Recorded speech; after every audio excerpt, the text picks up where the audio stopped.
This narrative is a work of fiction crafted solely by the writer's imagination. Every situation and occurrence within is a product of creative invention, without affiliation to any political point of view.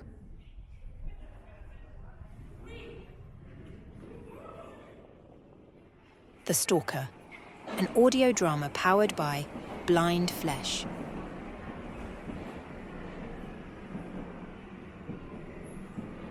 The U-Bahn station was almost empty that night, despite the fact that it was heavy rain outside. On the right, my eyes met two figures. A boy, judging by his appearance maybe not even 18, and a woman, on her late 20s. Both were dark figures, both with jumpsuits and black hoodies shadowing their faces, both giving the impression of being hiding under their cloths. The woman went even a step further, hiding her lower face with a surgical mask. Looking to my left, I also saw two more figures. A homeless man with plastic bags on his feet and dirty clothes sleeping on the bench just a few meters from the on. I was sat on, and another man, judging by the appearance also homeless, either sleeping or just heroin high on his wheelchair. I looked forward. Gneisenaustrasse, I read, on a white rectangle surrounded by dirty, soft green tiles. This city will never be clean.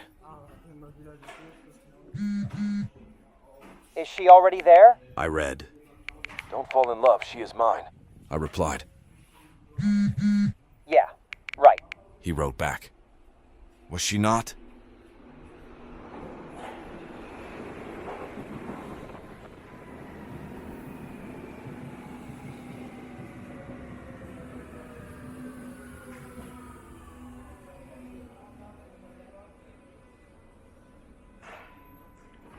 Her friend, the one with the hoodie and mask, awaited her with tenderly open arms.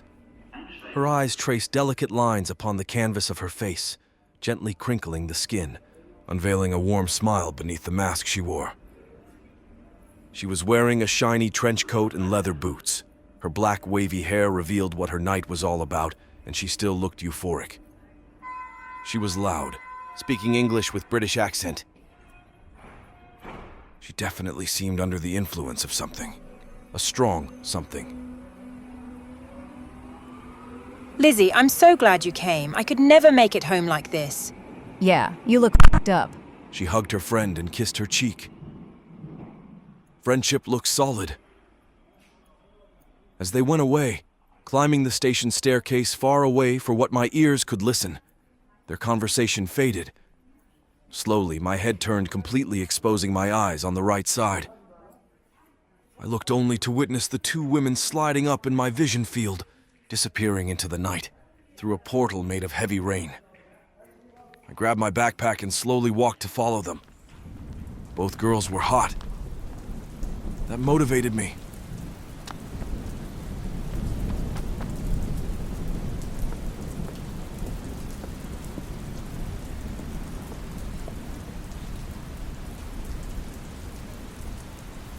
The light was red, but they crossed anyway.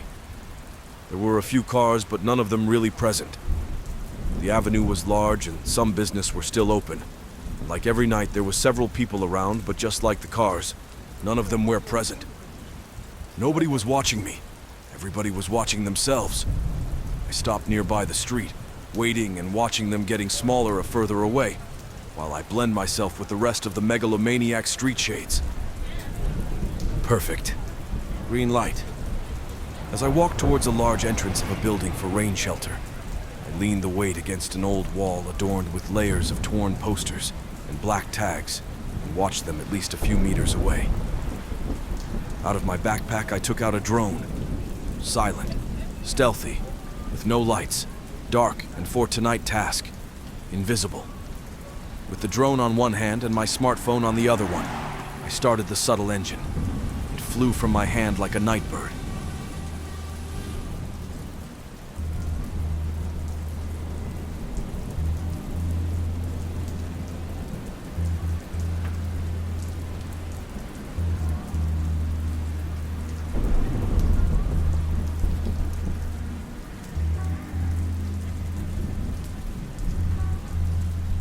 Barbara Santiago. a woman with a cascade of dark, luxurious hair, possessing a curvaceous figure graced by naturally large breasts. Standing at a medium height, she exudes an enchanting allure with her Caucasian features, accentuated by the deep, alluring gaze of her dark chocolate eyes. Her skin was Mediterranean brown, but became paler now due to the lack of vitamins. Born in Gibraltar, January of 2003, came to Berlin to pursue her feudal dreams fueled only by ego, and felt into the abyss that this city really is. Her parents, middle-class people, had a Mediterranean tapas restaurant, never had any money problems, but they were far from rich. In fact, she gets in her account every month 1,500 euros, an international transfer from Emilia Santiago, her mother. She rents a room for 600, spends between 400 and 600 more in food and day-to-day stuff, and the rest of her parental subsidy goes to getting f***ed up. Weed, hash, alcohol, and occasionally some MDMA and speed. Has done shrooms, LSD, K and GHB once or twice each, and Adderall, lean and mescaline are in her this year bucket list. Oh, and of course I forgot. From all this flavors of pleasure that this city provides, cocaine is the one that truly touches her heart. She studies to be a sound engineer, but had never finished the first year, even though she already paid her third year in the Berliner Sound Academy. She refuses to assume responsibility for her actions and lies constantly to her parents, friends, and everyone who is unfortunate enough to be caught on her web, until one day, the lie will be so big and slimy that will transform itself in a nightmarish creature and will devour her alive. Barbara stripped herself of her innocence a few years ago, the first time she, allegedly, stole 200 euros from a roommate and cheated on 2 boyfriends. She got lonely for a while and searched for her old friends back in Spain and Gibraltar, but in truth she ran away from them, so nobody really either cared or had enough time for her dramas. Poor Barbara. She spent 1 year alone in this mad city, not needing to survive, only going out eating alone, partying with strangers in shady spots, and experiencing her sexuality mostly alone, first to fulfill her human needs, and later because it was who she chose to be. She got a bit fatter in that year, and her looks degraded slightly due to the unhealthy lifestyle she owned. She gained a habit of watching porn in her phone and computer, and gradually history stopped being cleaned, and minutes turned into hours, hours into nights, and some nights into mornings. She went out a few times, twice per month to be precise. Got some dates, but ghosted all of them, especially those which seemed to be working out. How do I know so many facts from a life that belongs to a stranger? First, because true freedom doesn't exist. A singular life always belonged to someone else or some entity or group. Nobody is free from the chains that pack them to the rest of the slaves. We all belong to the parents, to the church, to the party, to the group of friends, to the community, to the wife, to the children, to the dealer, to the seller, to the buyer. We all at some point realize that, and unless we live in the bliss of ignorance, we choose lying to ourselves to prevent premature death or insanity. The machine will keep on working, and for that the cogs must assume they are independent machines. Spare parts should think not for themselves. Because Barbara is a messy girl. She forgets important things, is irresponsible, doesn't preserve what she hadn't paid for herself, and need assistance constantly from an irregular employee like me, which she looks with contempt, excluding the time she desperately needs my assistance. I work for a multinational technology corporation. Smartphones, to be precise. We deal with software issues and assist in some lesser cybersecurity cases, like data loss or theft. We check billing issues with an online store and stream service. It's a very large office, multinational team. We deal with many kinds of customers on the phone, but mostly are impatient and rude. Barbara was no exception.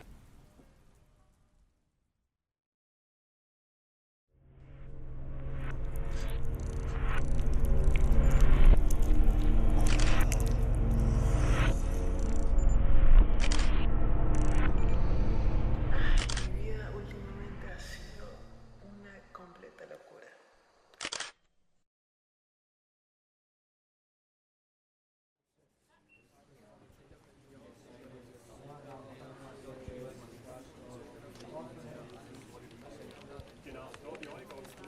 Oh, great. Another call. Let's see. Possible data loss or theft. Costumer name. Barbara Santiago. Just says, everything is missing. What? This doesn't make sense. Good morning, Barbara. This is from X. How are you today? Hey, weird. How do you know my name? That's creepy. Well, my apologies if that sounded too much. You have requested this call and gave your personal details at the website. Am I correct? Oh yeah, you are right. I completely forgot. Right, mate, here's the deal. You know them blokes, yeah? The ones who don't rate you for who you truly are, always banging on about how you gotta change this and that? Had one of them as a boyfriend in it. Proper knobhead. Bet you've come across the type, right? The sort you gotta dump real quick, 'cause he's just a proper piece of rubbish. Well, Oi, listen up. Got a right mess on my hands, mate. Friday night. Snaps were all there, yeah? Woke up Saturday morning and bam, gone. I reckon he's gone and deleted them, the tosser. I'm sorry to hear that your Don't photos... be. No time for dilly-dallying. Listen up, mate. My pics have done a vanishing act. Need to know if that git nicked 'em before wiping 'em from my cloud. Get a move on, will ya? Are you absolutely positive that your boyfriend stole them? Yeah. The motherfucker had his mitts on my bleeding cloud, and he's my f***ing ex, innit? Okay, Barbara. Calm down, please. I'm trying to understand the situation so I'm able to find your pictures. I need to ask you some questions to understand all the possible scenarios, okay? Oh, ain't this gonna be fun? Okay, you know what? I'm gonna make your life easier. I can find those pictures for you, since I might know a few tricks. I suggest a screen sharing session, if you want this solved fast and effortless. The session will be recorded for quality purposes. If you are comfortable with this, just accept the invitation I just sent to your smartphone screen. Yeah, right, whatever. Done, accept it. As I might have mentioned before, Barbara is a bit disorganized. She had never actually stored the photos on her phone. After a lengthy rant about the day she mistakenly accused her eccentric boyfriend, who neither appreciated her nor valued her properly, she recalled removing her memory card while drunk. Consequently, the pictures were never stored on the phone in the first place. So the data was neither lost nor stolen. Quite amusing, don't you think? That's Barbara for you, attributing her messy behavior and even worse habits to someone else. We went through the echoes of her memories, a clandestine journey through photos and chat relics. Inevitably, I found myself entranced, peering into the secrets of her intimate world. Nude pictures on the mirror, a curated collection of erotic toys, sealed drug bags concealing unspoken stories, and moments shared amidst a haze of smoke. All this ungracefully framed in between her loyal dog photos, showing the lack of need to hide the obscene parts of her life. Unconcerned about my voyeuristic gaze, she left the ethereal traces of her journey, some mirroring the allure already shared with the world. Why then keep these enchanting fragments hidden? This call, for me, unfolded as a clandestine thrill. I skillfully acquired screen captures, little trophies seized from the digital realm, discreetly stored in an email to myself.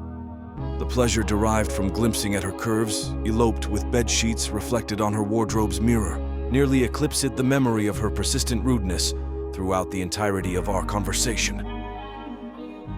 Some of those pictures gripped my attention, notably those featuring her alongside another woman at the entrance of the infamous club, Berghain. Another depicted her within an expensive sushi restaurant that I tried once upon my arrival in Berlin. Curiously, like many mentally fucked up individuals, she could easily pass for a local resident. The photos appeared recent, though we didn't sift through the entirety of her phone's memory. Intrigued, I perused her file to locate her address, discovering it was from Gibraltar. A peculiar detail, as I had not encountered such residents before, since this was the German thread and this branch operated in Berlin. I checked her email address, barbara.santibunny0307@gmail.com. What an email. Would she still be using that?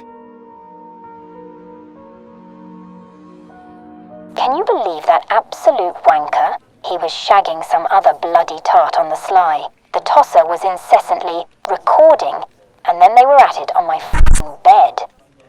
Well, not precisely my bed, but the bed where I shared the sheets with him at his place. So, more or less my bed. I feel like utter rubbish. However, sometimes I recall that I also gave a massive blowjob to his best mate. But no one bloody knows that, so it doesn't really count, does it? Well, thanks for lending an ear, love. I know it's your job and you can't exactly refuse it, which is precisely why I'm filling your ears with my shit. However... Nah, forget it. You might be flaunting a massive hard-on at this very moment, so you should be the one bloody thanking me. Thanks for choosing our services, Barbara. I hope I assisted. Is there anything else that I can do to prevent your ex-boyfriend to invade your digital property? What can we honestly do then? Switch up me password, yeah? Right now, that's pretty much everything you can do. Well, I know how to bloody do that, don't I? Click on settings, tweak the profile info or whatever, and then just... Barbara, that's mainly the phone password. We always advise for costumers in cases like yours to change it directly on the Cloud's website. Can you show me that? Sure, just enter the website. Yeah, and? Click on your profile. Change password there. Like this, here. Yeah, just change it there now. It will ask to confirm. Yeah, okay, thanks, I can manage from here, bye. We will send you our satisfaction survey so you can rate my...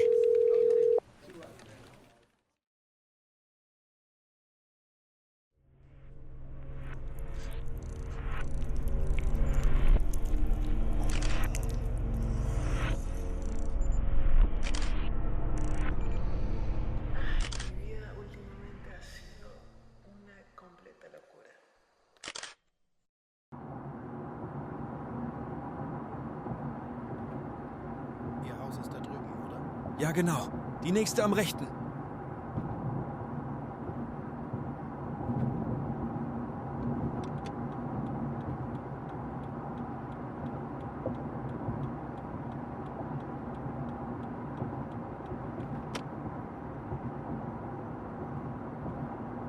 Parken Sie hier bitte.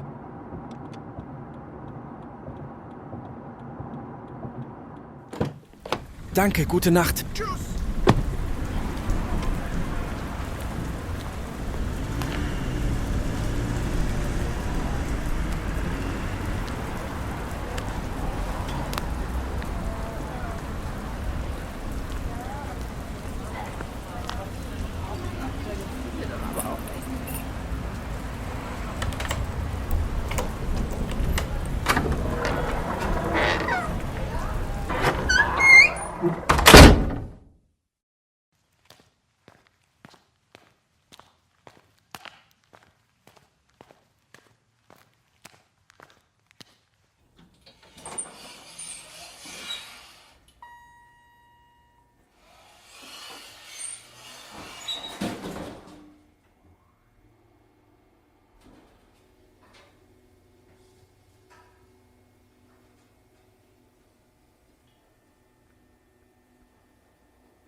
For the record, I managed to steal her password. Just not that day.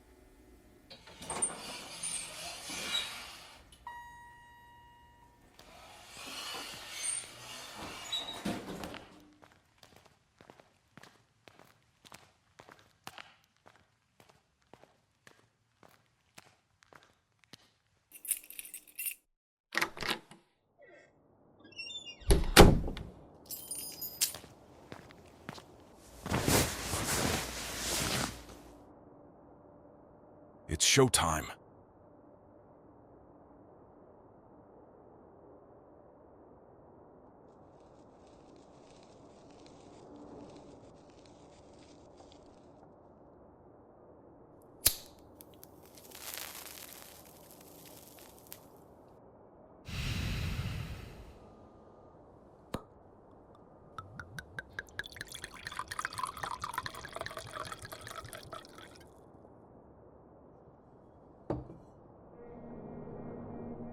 My drone rested on the balcony half-wall, positioned between a modern, yet-to-be-finished building and a quaint, narrow street.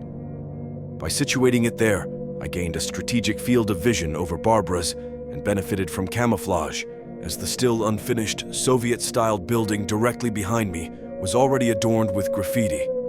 In contrast, Barbara's building possessed a distinct charm. Despite its age and apparent lack of maintenance, it exuded a certain beauty. Bathed in a powerful yellow aura from the emitted lights, it conveyed the appearance of a lively, loud place. She resided on the 3rd floor. The walls were constructed of glass nestled between sturdy, weathered rock columns. Behind some of these glass panels, various curtains, both opaque and obscuring my view of the space, dangled. However, only the kitchen lights were aglow. Both of them were there, seated at the table engaged in conversation. Lizzie appeared drained, while Barbara seemed invigorated. At this juncture, the discussion between them morphed into more of a monologue, with Barbara seemingly conversing with herself. Inevitably, Lizzie stood up, planted a kiss on Barbara's forehead, and bid her good night. In her room, the lights were on, but the curtains obstructed the view. Barbara, in high spirits, dashed to her room and shut the door. She adjusted the heater, pushed the curtains aside to distance herself from it, and then proceeded to remove her shoes and clothes, placing them in a pile of old garments that appeared to have been there for a few days. Clad only in underwear and socks, she walked to a door within her room, presumably leading to the bathroom. She lingered there for a moment, eventually emerging with toothbrush in her mouth, heading straight to her computer. As she waited for it to start, she connected a pair of sizable headphones while continuing to brush her teeth. Her body contorted, perhaps from a pressing need to use the bathroom, or maybe due to the chill in the air. 3 a.m. The city is sleeping. For those who sleep. For those who don't, the city was burning. Burning for desire. Barbara left her headphones on her secretary and walked again to her private bathroom. She turns off the room. Light closes the bathroom door.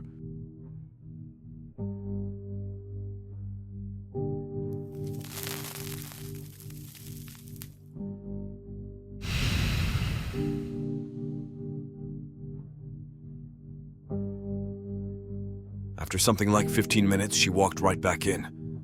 This time she was dangling her body towards a small, cheap-looking living room table and dragged it slowly to the edge of her bed.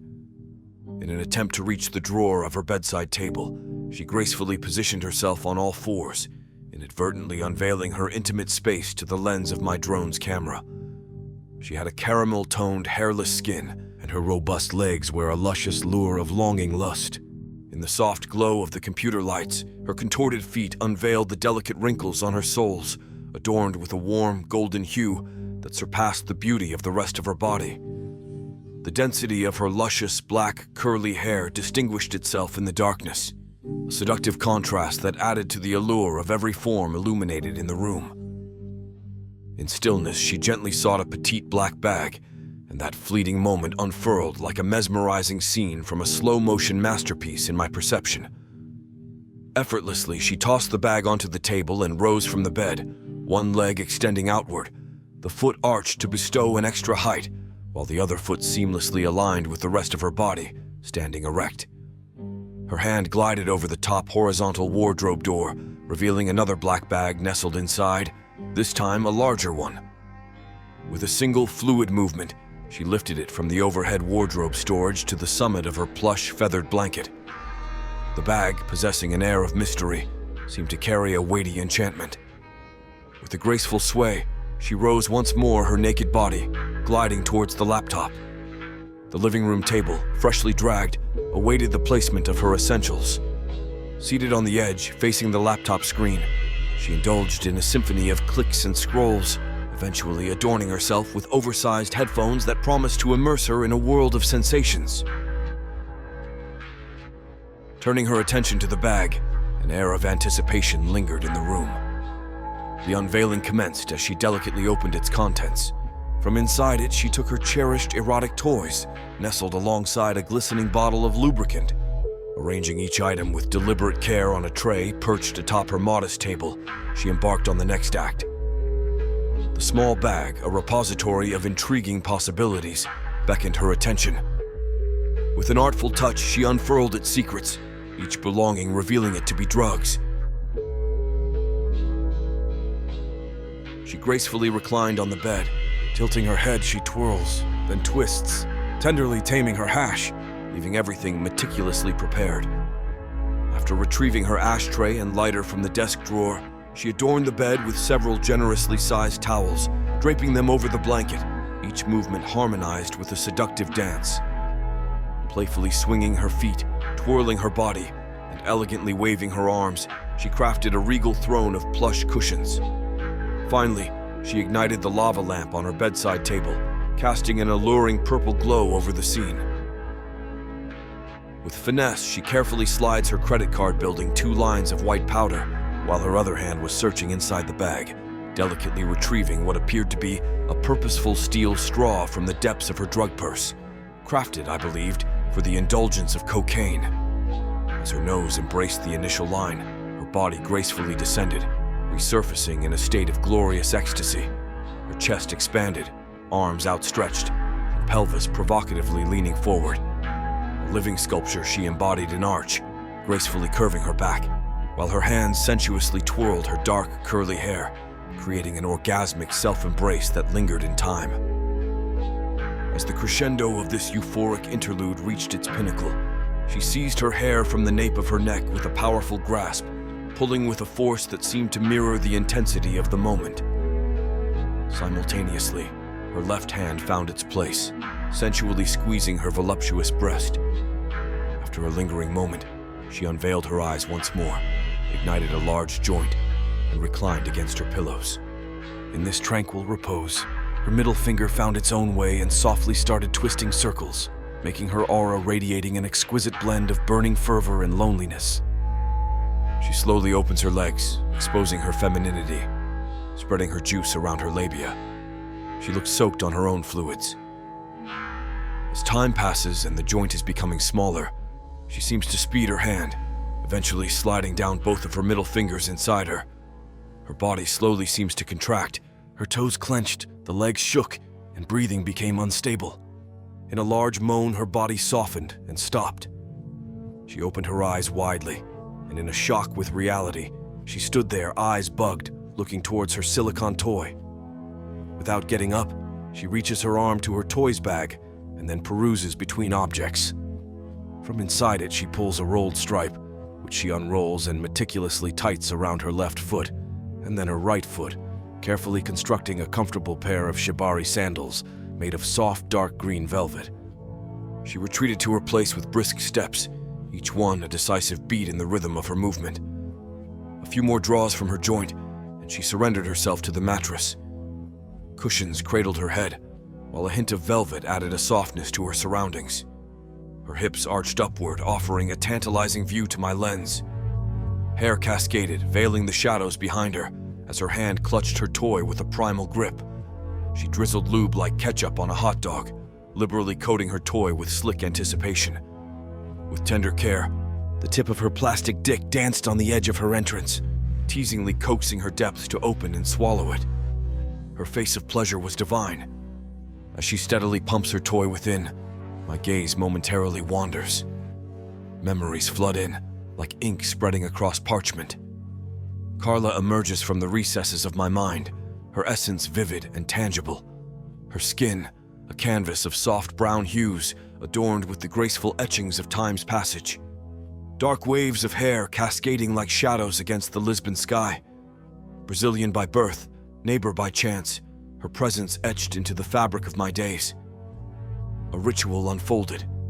She'd appear on her balcony, cigarette in hand, and I, drawn by the symphony of her movements, would follow suit.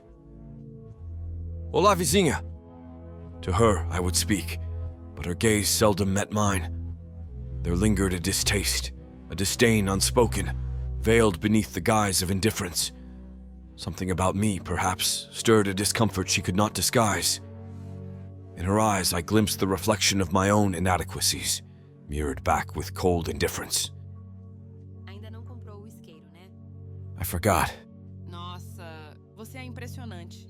She hands me over her lighter, and in this gesture, our fingers slightly touch themselves.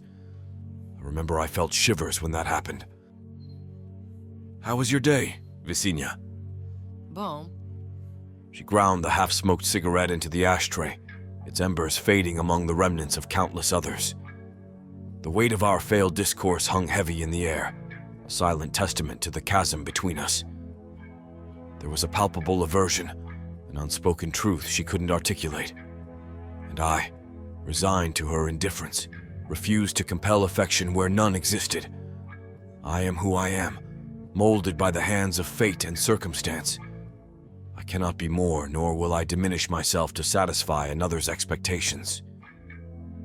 In the solitude of my room, I sought solace in the glow of my laptop screen. There she was, Carla, bathed in the soft light of her own laptop. This emotionless window provided the only connection between us, in my vast expanse of dark, empty loneliness. And as she drifted into slumber, her chest rising and falling in rhythmic cadence, I found solace in the simple act of witnessing her falling asleep. And so my days slipped away in this monotonous rhythm, returning home from work, weary and worn, baking a low-grade pizza in the oven, retreating to the balcony to smoke, and silently observing the world bustling below. When she ventured out for her own smoke, I often found myself trailing after, grasping at straws of connection in a desperate bid to alleviate the crushing weight of loneliness. But her polite dismissal of my overtures only deepened the ache within, leaving me to finish my cigarette in solitude and following her then from my laptop screen.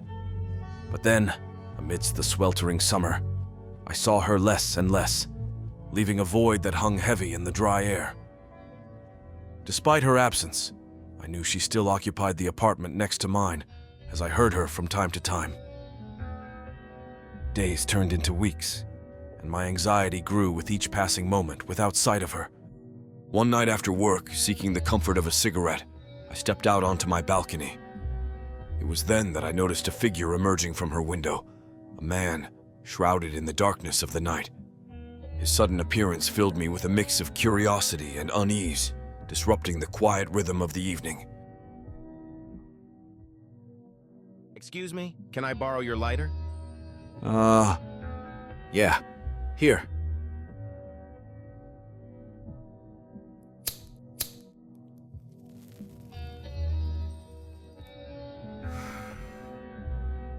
Pretty night today, huh? For weeks on end, this stranger infiltrated Carla's life, becoming an inseparable part of her world. No longer did she retreat to her balcony alone for a solitary smoke, nor did she immerse herself in movies or meals without his presence. Their intimacy was palpable, their desire for each other undeniable, leaving me an outsider in my own existence. As their passion unfolded behind closed doors, I found myself sinking deeper into solitude, my nights haunted by the unmistakable sounds of their union. The ache of longing and the sting of betrayal intertwined, a bitter reminder of my own unrequited affections. Inevitably, I reached a breaking point. I embarked on a quest to uncover the truth, leading me to the doorstep of a man named Matthew Jeremias, age 52, a father to 2 teenage daughters and wedded to Linda Jeremias, who remained across the ocean in New Jersey. This guy was a fucking disgrace. I couldn't deny that I had suspicions, for everything about him painted an aura of pristine perfection. Being a hacker, I understood that everyone hides secrets, especially the ordinary middle-aged men. The cheating ones are actually the more common and the least dangerous. With resolve coursing through my veins, I deployed one of my disposable email addresses, attaching damning evidence of Matthew Jeremiah deceit alongside images of his family. The weight of my actions settled heavy upon me as I resumed my nightly routine, seeking solace in the familiar comfort of tobacco and solitude. The satisfaction of exposing his deception mingled with the bitter taste of Carla's disdain, a reminder of the animosity festering between us. Later, as I stumbled upon Carla on her balcony, a cigarette poised between trembling fingers and tears streaking her cheeks, her hostility towards me remained palpable. Undeterred, I lit my own cigarette, the smoke swirling around us like a veil of silent accusation. In that moment of shared silence, I couldn't help but wonder if Carla's tears were born of regret or resentment. Regardless, her disdain over me remained untouched, hanging heavy in the dry late summer air as we both sought refuge in the haze of cigarette smoke.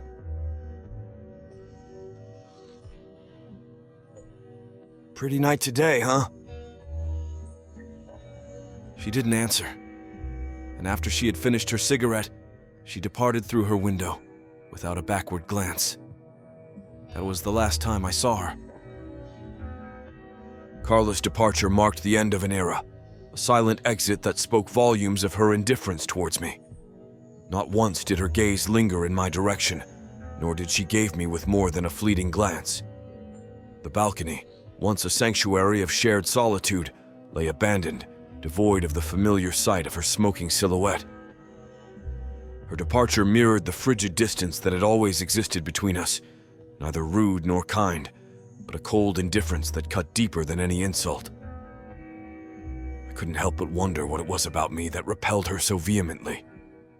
Was I inherently flawed, a pariah in the eyes of the world? The eczemas on my fingers, remnants of our brief encounters, served as a cruel reminder of the non-existent connection we once didn't share. As I traced their outline, I couldn't shake the feeling of being branded by her rejection, forever marked by the soft, rotten skin scars. 4:23. By now, Barbara came countless times, each orgasm blurring into the next in a haze of euphoria. Lines of powder disappeared into her nostrils mere moments ago, fueling a frenzy that now manifests in wild, uninhibited dance. Naked and unashamed, she moves in a primal flow, her movements fluid and unrestrained. Her hips gyrate with an intoxicating rhythm, invoking primal urges buried deep within the soul. In the throes of euphoria, she embodies the essence of raw femininity, a goddess of pleasure and abandon, lost in the ecstasy of the dance. In her fervent choreography, she finds liberation, a fleeting reprieve from the burdens of reality, as the world outside fades into obscurity. Barbara, driven to euphoria verging on madness, dances wildly, her naked body illuminated by the pulsating lights. Swiftly swinging her head, she succumbs to the relentless beat, thrashing against the window and vomiting on the glass. Falling to her knees, Barbara convulses violently on the floor, her body racked with spasms that ripple through her form.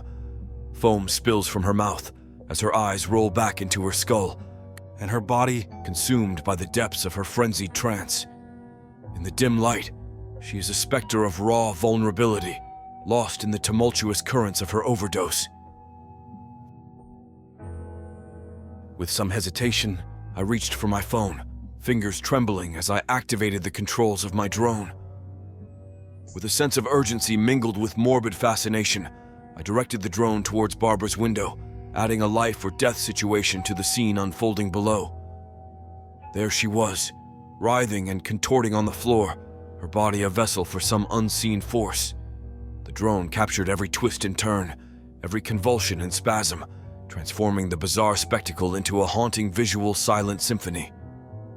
As I watched from the safety of my screen, a chill crept down my spine, mingling with a perverse sense of exhilaration.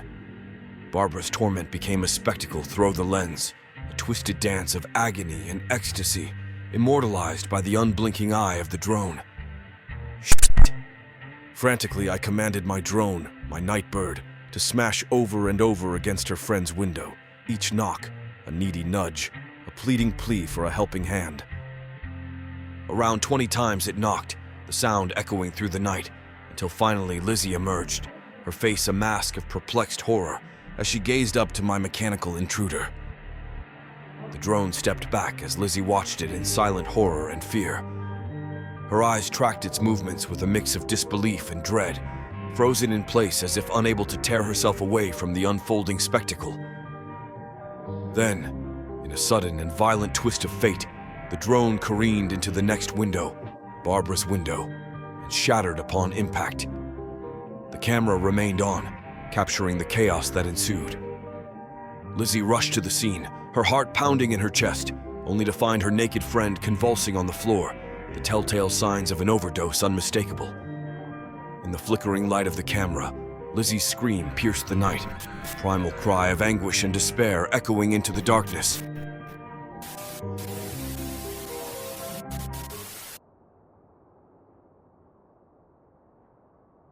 My drone is dead.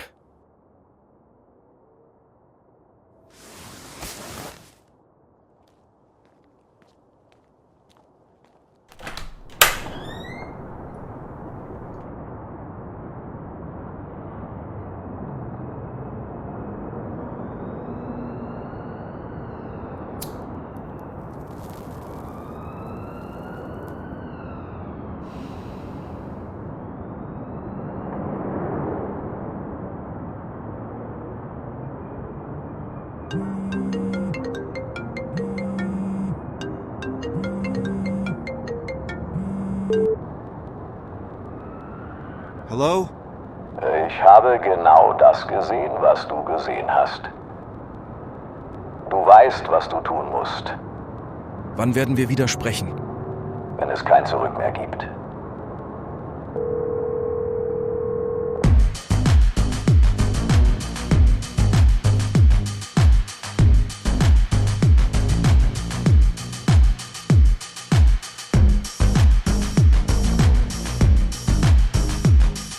Thank you for listening to The Stalker.